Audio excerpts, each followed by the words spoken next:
आज सुने फागुन पूर्णिमा व्रत कथा।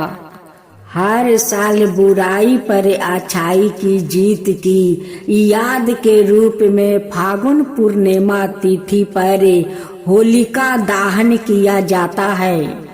होली का यह पावन पर्व मनाया जाता है। फागुन पूर्णिमा पर विष्णु और लक्ष्मी जी की पूजा व्रत आदि करने का जितना महत्व है उतना ही महत्व इस दिन फागुन पूर्णिमा की पौराणिक गाथा का पाठ करने का है।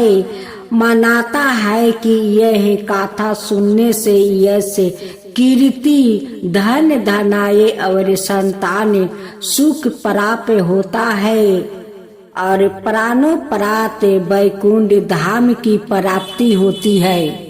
अब सुने व्रत कथा। महर्षि कश्यप की पत्नी दक्ष पुत्री दीति के गर्भ से हिरण्यकश्यप और हिरण्यक्ष का जन्म हुआ। दोनों ही महाबलीशाली थे। फल स्वरूप देवताओं को पराजित करके दोनों भाइयों ने स्वर्ग पर अपना अधिकार कर लिया। उनके अत्याचार से देवलोक में हाहाकार मच गया।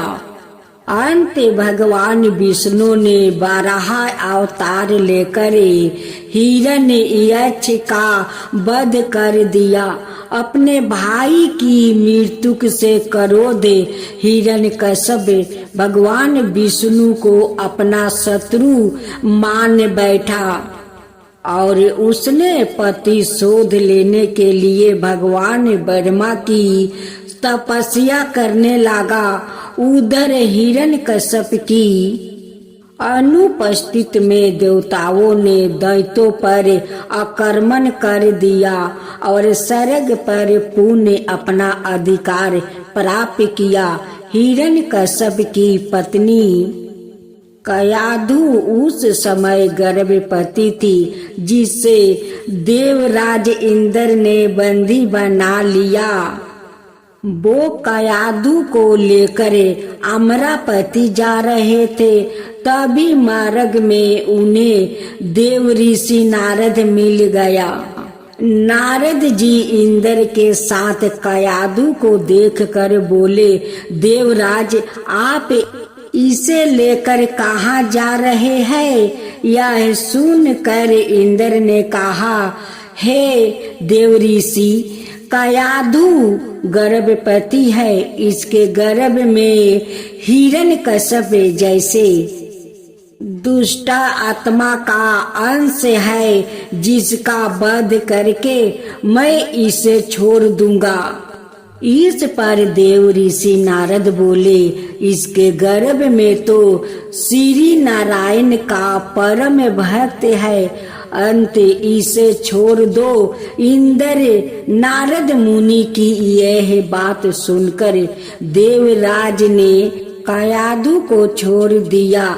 देव ऋषि नारद हिरण्यकश्यप की पत्नी को अपने आश्रम में ले आए और बोले, बेटी, जब तक हिरण्यकश्यप की तपस्या पूरी नहीं हो जाती तुम निश्चिंत होकर यहीं रहो। तब से कयाधु देव ऋषि नारद के आश्रम में रहने लगी और उनके दिव्य प्रवचनों का रस पान भी करती रही, जिसका गर्भ में पल रहे शिशु पर भी बहुत गहरा प्रभाव हुआ। जब समय आया तो कयाधु ने एक पुत्र को जन्म दिया, जिसका नाम रखा गया प्रहलाद। इधर हिरण्यकश्यप की तपस्या जब पूरी हो गई तो ब्रह्मा जी ने प्रसन्न होकर उसे मन बछित वरदान दिया, जिसके पश्चात वो अपने राज्य आपस लौट आया।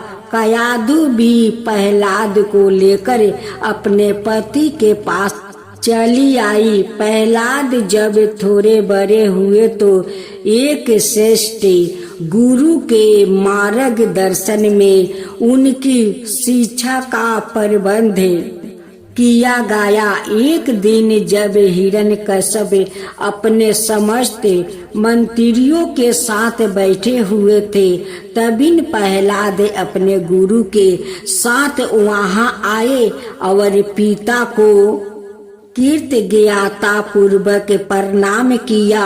यह देख कर हिरण्यकश्यप अति प्रसन्न हुआ और बोला, वस्त प्रहलाद, तुमने अब तक की शिक्षा के दौरान कौन सी सबसे अच्छी बात सीखी है, मुझे बताओ। यह सुनकर प्रहलाद ने कहा, पिताश्री, मैंने अब तक जो सबसे अच्छी बात सीखी है वो यह है कि जो यादें मध्य और अंत से रहित अजन्मा है, इस जगत के पालनहार है, दीन दुखियों के स्वामी है, उन श्री हरि को मैं बारंबार प्रणाम करता हूँ। ये बात सुनकर हिरण्यकश्यप क्रोध से लाल हो उठा। उसने प्रहलाद को गुरु पर चीखते हुए कहा, अरे मूर्ख ब्राह्मण, तूने मेरा इस बालक को मेरे परम शत्रु का गुणगान करने की शिक्षा क्यों दिया? प्रहलाद के गुरु ने कहा, दैत्यराज, आप क्रोध त्याग दो। या बातें मैंने आपके पुत्र को नहीं सिखाई है।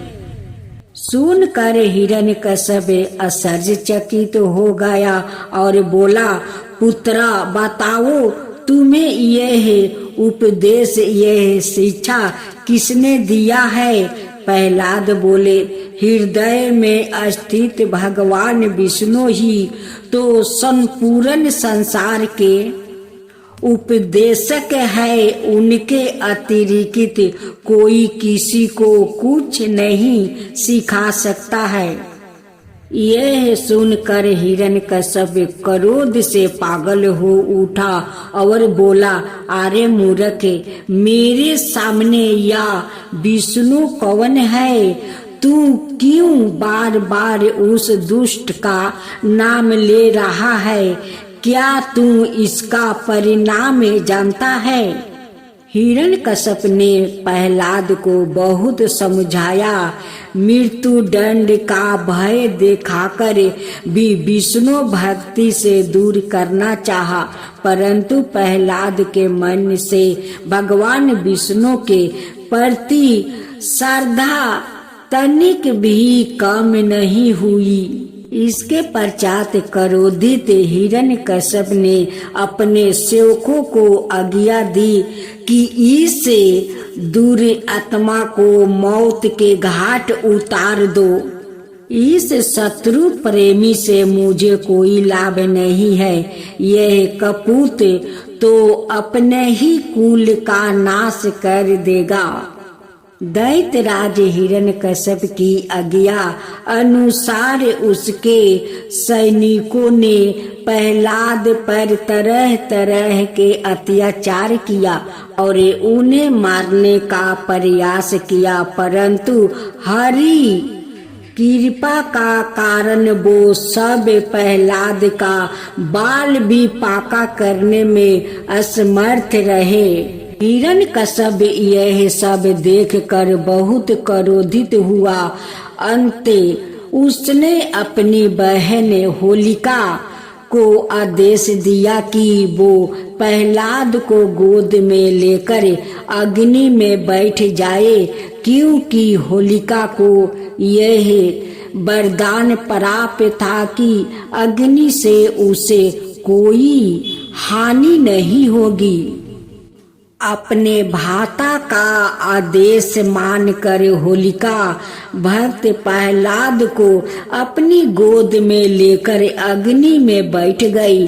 उस समय प्रहलाद हाथ जोड़कर आंखों बंद करे निरंतर प्रभु ध्यान में मगन रहे और नारायण नारायण का जप करते रहे।